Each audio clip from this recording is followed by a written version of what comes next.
Hello students, welcome to all of you in this channel. Today I am going to teach 10th lessons of 9th class CBSE. Name of lesson is A Slumber Did My Spirit Soul. This poem has been composed by William Wordsworth. William Wordsworth was one of the most prominent English poet, and he is related to romantic movement in English poetry. He came into the limelight with the publication of his lyrical ballads, and which type of matter has been given by this poet in this poetry. ये कविता कवि के प्रिय की मौत के विषय में है।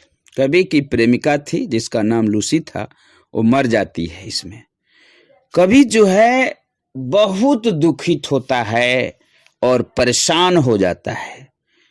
इस दुख से जो है, प्रेयसी की मौत से कवि को नींद आ जाती है, तभी उसे नींद आ जाती है।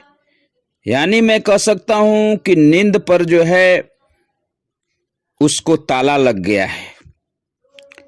कभी ऐसा फीलिंग करता है कि उसकी मृत्यु के बारे में सोचता है।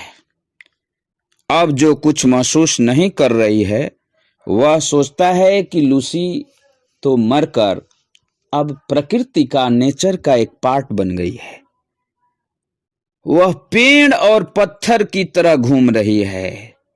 पृथ्वी जैसी अपनी धुरी पर घूमती है, वैसे ही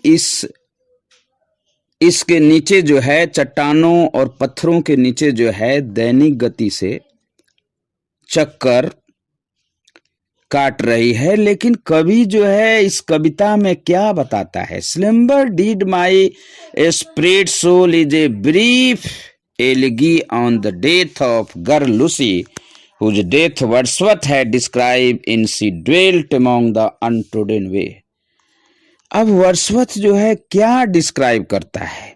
The grief has numbed his soul.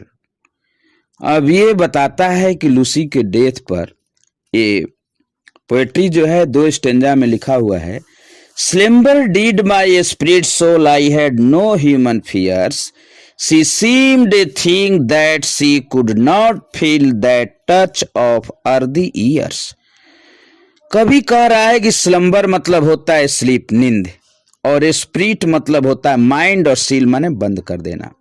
कभी कहता है कि जब से मेरी प्रेसी का मौत हुआ है, लूसी का, तो मेरे मन पर, नींद ने मेरे मन पर जो है, स्पिरिट पर जो है ताला लगा दिया है, लॉक कर दिया है, सील कर दिया है।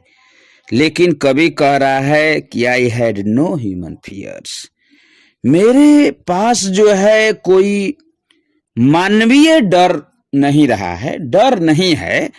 लेकिन she seemed a thing that she could not feel, लेकिन मुझे मालूम होता है कि अब वह जो है ऐसी वस्तु बन गई है कि the touch of earthy years, कहता है कि ऐसी वस्तु बन गई है कि जिस पर गुजरते समय का कोई असर न हो रहा है। अब जो है my soul experience such overwhelming grief that it become numb.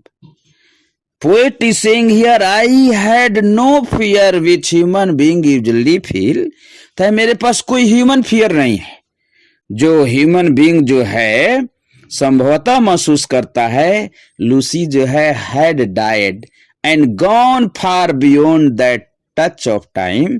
कभी कहता है कि लूसी जो है मर चुकी है और वह जो है गॉन फॉर बार बियॉन्ड, बहुत दूर चली गई है, अब उसको पाया नहीं जा सकता है।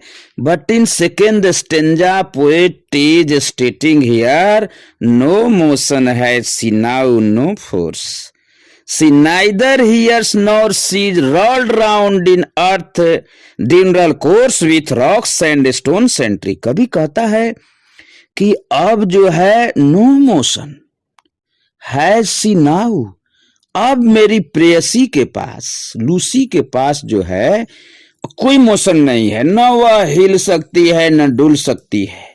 अब उसके पास कोई फोर्स भी नहीं है, शक्ति भी नहीं है, न वह देख सकती है, सी नाइदर हियर्स नॉर सीज, न सुन सकती है न देख सकती है। अब जो है वह rolled round in earth diurnal course, वे चट्टानी पत्थर और पेड़ों के साथ वह भी पृथ्वी की दैनिक गति के अनुसार चल रही है। अब with rocks and stones a tree, rocks के नीचे, चट्टानों के नीचे, ट्रीज के नीचे वह दब चुकी है, अब इस दुनिया में नहीं है। Lucy has no motion now, Lucy के पास कोई मोशन नहीं है। She can neither hear nor see, न सुन सकती है न देख सकती है। As an inseparable part of nature now she has become a part and parcel of the nature, nature का एक अभिन्न अंग बन गई है। She is rolled round along with rocks stone tree, earthly daily rotation. अब जो है कवि जो है बताना चाहता है, वर्ड्सवर्थ जो है इस पोएट्री के द्वारा बताना चाहता है, Wordsworth is giving a message of universal significance through the poem. Death is unavoidable, nobody can save his death, कोई नहीं बच सकता है डेथ से। Only soul is immortal but human body is mortal। कवि बता रहा है कि मानव का शरीर जो है मरणशील है, लेकिन आत्मा जो है अमर है, आत्मा अविनाशी है, इसका विनाश नहीं हो सकता है। लेकिन डेथ जो है नेचुरल थिंग है, डेथ तो होना ही है। Every human being who is born in the world must die, अगर कोई व्यक्ति संसार में जन्म लिया है तो एक दिन उसे मरना है। Death of the beloved person is undoubtably stalking, still we should face it boldly. लेकिन डेथ को हम लोगों को खुशी पूर्वक स्वीकार करना चाहिए।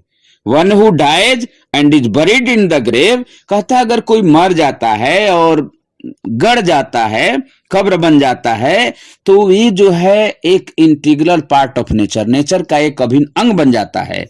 लेकिन सी बिकम्स इमोर्टल, लूसी जो है अब इमोर्टल बन चुकी है, immortal, and is rolled round the earth diurnal course like rocks stone और ट्रीज, इनके नीचे पड़ गई है।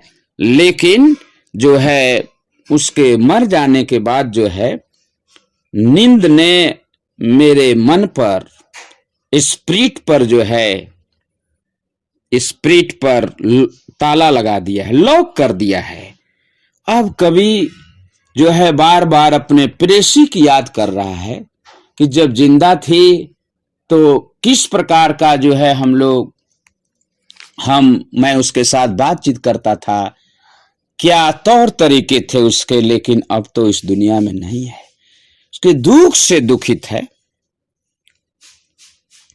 I hope that you can understand the explanation of this poem. If you have any problem to write in the comment box, you should not forget like, subscribe and comment. Thank you very much.